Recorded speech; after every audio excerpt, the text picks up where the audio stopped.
नमस्कार दोस्तों, मैं डॉक्टर अंजलि। आज मैं आप लोगों को बताऊंगी कौन पाक के बारे में कि कौन पाक है वो हम किस किस में ले सकते हैं, कितनी मात्रा में हमें लेना चाहिए, इसको लेते समय हमें क्या सावधानियां रखनी चाहिए। कौन पाक की बात करते हैं तो मेनली ये मेल के लिए होता है, जो कि मेनली हमारे जो स्पर्म है उसमें उनकी जो काउंट है स्पर्म के वो कम हो गए हों या प्रॉपर रूप से वर्क नहीं कर रहे हों, या जो स्पर्म की जो मॉर्फोलॉजी है वो इरेगुलर है या डिस्टर्ब हो गई हो।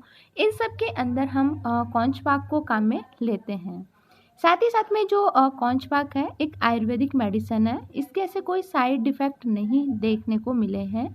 कौच पाक की बात करते हैं तो ये जैसे हमारी शुक्र धातु है उसको भी मजबूत बनाता है। साथ ही साथ में जो यौन संबंधित प्रॉब्लम्स होती है उन सब के अंदर हम कौच पाक को काम में लेते हैं।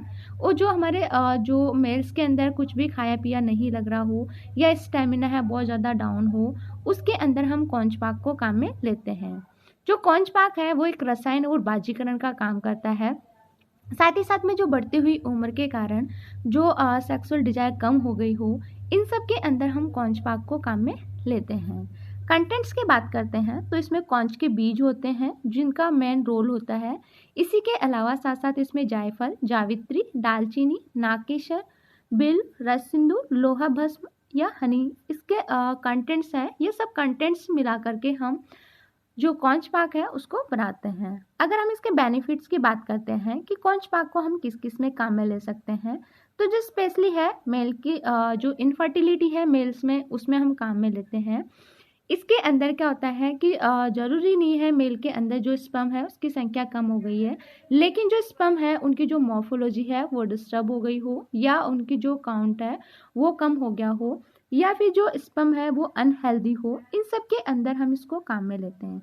लो सेक्सुअल जो विटिलिटी है उसके अंदर, या फिर जो इरेक्टाइल डिसफंक्शंस होते हैं, या फिर हमारी जो इम्यूनिटी है वो डाउन चली गई है, तो इम्यूनिटी को बढ़ाने के लिए, साथ ही साथ में जो सेक्सुअल जो स्टेमिना है उसको बढ़ाने के लिए भी हम इसको काम में लेते हैं। या फिर जिनका प्री मेच्योर इजैकुलेशन है उसके अंदर भी हम कौच पाक को लेते हैं। साथ ही साथ में जिनको क्रॉनिक यूरिनरी ट्रैक्ट इन्फेक्शन है उसके अंदर भी हम कौच पाक को लेते हैं, क्योंकि इसके अंदर जो कुछ ऐसे कंटेंट्स होते हैं जो कि जो यूरिन में बर्निंग हो रखी हो, जलन हो रखा हो, या जो इनको पेशाब रुक रुक करके आ रहा हो, तो उसके अंदर भी जो कौच पाक है हम उसको देते हैं। साथ ही साथ में जैसे कि मैंने बताया आपको कि इम्यूनिटी बूस्टर का काम भी करती है, जिससे कि जिनको खाया पिया नहीं पच रहा हो, जिनका वजन नहीं बढ़ रहा हो, तो उसके अंदर भी हम कौच पाक को देते हैं।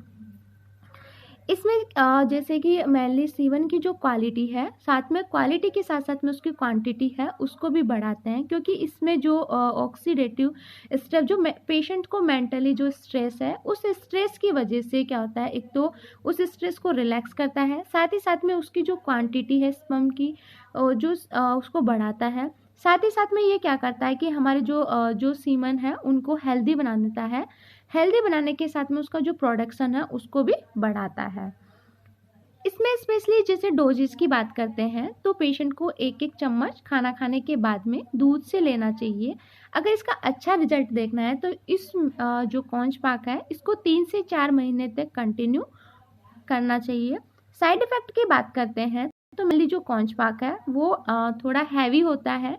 हैवी होने के मतलब इसमें कंटेंट्स इतने होते हैं जो कि थोड़े जो डाइजेशन है उसके अंदर थोड़े हैवी होते हैं। इसकी वजह से क्या होता है कि हमारी जो जठराग्नि है या हमारा जो डाइजेस्टिव सिस्टम है अगर वो वीक है, तो इसमें पहले हमारे डाइजेस्टिव सिस्टम को ठीक करना चाहिए, क्योंकि डाइजेस्टिव सिस्टम हमारा वीक है तो जो प्रॉपर रूप से जितना डाइजेशन होना चाहिए या प्रॉपर रूप से हमें जितना रिजल्ट मिलना चाहिए वो नहीं मिलता।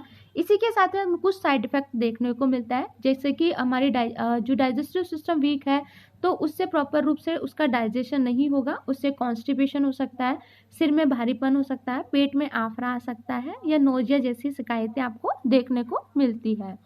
इसलिए जो हम कौच पाक है अगर उसमें डाइजेस्टिव सिस्टम नहीं है तो इसके साथ साथ में हमें ऐसे का मतलब मेडिसिन देनी चाहिए जो कि दीपन पाचन का काम भी कर रहे हैं।